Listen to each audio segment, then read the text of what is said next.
திருப்பூர் ஆட்சியர் அலுவலகம் அருகே செவிலியர் ஒருவர் கொலை செய்யப்பட்டதாக போலீசாருக்கு தகவல் கிடைத்தது. இந்த நிலையில் மனைவி சித்ராவை பிரிந்து வந்த கணவர் ராஜேஷ் கண்ணா கொலை செய்திருக்கலாம் என போலீசார் சந்தேகமடைந்து விசாரணையை மேற்கொண்டனர். இந்த நிலையில் சிசிடிவி காட்சிகளை கொண்டு போலீசார் விசாரணை நடத்தி வந்த நிலையில் அலங்காநல்லூரில் தலைமறைவாக இருந்த கணவரை கைது செய்தனர். 11 ஆண்டுகளுக்கு முன் காதல் திருமணம் செய்த ராஜேஷ் கண்ணா சித்ரா தம்பதி தகராறு காரணமாக பிரிந்து வாழ்ந்து வந்ததாகவும் தகவல்கள் கிடைத்துள்ளது. இதுகுறித்தான கூடுதல் விவரங்களை வழங்குவதற்காக நமது செய்தியாளர் பாலா இணைப்பில் இருக்கிறார். வணக்கம் பாலா, கூடுதல் விவரங்கள். நிச்சயமாக ரவீனா. அதாவது இன்று காலை திருப்பூர் மாவட்ட ஆட்சியர் அலுவலகம் அருகில் செவிலியர் ஒருவர் இறந்து கிடந்திருப்ப சம்பவம் பெரும் அதிர்ச்சியையும் பரபரப்பையும் ஏற்பட்டது திருப்பூர் மாநகரம் முழுவதும்.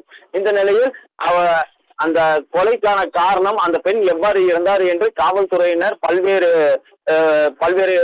கட்டமாக விசாரணை மேற்கொண்டு வந்தனர். சிசிடிவி காட்சிகள் அடிப்படையிலும் விசாரணை மேற்கொண்டு வந்தனர். இந்த நிலையில் நேற்று இரவு அவர் ஒரு ஆணுடன், அதாவது அவரது கணவர் ராஜேஷ் கண்ணாவாக இருக்கலாம் என்று கூறப்படுகிறது, அவருடன் தென்னம்பாளையம் பகுதியில் நடந்து சென்றதையும் அந்த சிசிடிவி காட்சியில் நாம் பார்த்துள்ளோம்.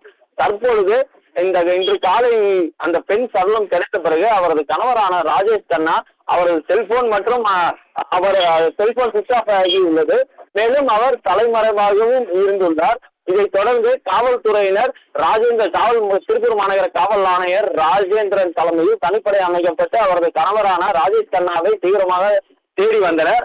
இந்த நிலையில் மதுரை அலங்காநல்லூர் அருகே அவர் தலைமறைவாக இருப்பது தெரிய வந்தது காவல்துறையினருக்கு.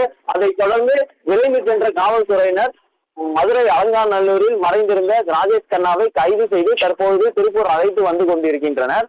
அவர்தான் கொலை செய்தார்களா, இல்ல வேற ஏதேனும் காரணமா, இல்ல வேற யாரும் கொலை செய்தார்களா என்ன என்பது இனி வரும் விசாரணைக்கு பிறகே நமக்கு தெரிய வரும் ரவீனா. தற்பொழுது காவல்துறையினர் விரைந்து துரிதமாக நடவடிக்கை மேற்கொண்டு 12 மணி நேரத்திற்குள் குற்றவாளியாக கருதப்படும் ராஜேஷ் கண்ணா என்பவரை கைது செய்தது பொதுமக்கள் மத்தியில் ஒரு பாராட்டுகளை பெற்றுள்ளது ரவீனா. கூடுதல் விவரங்களை வழங்கியமைக்காக நன்றி பாலா.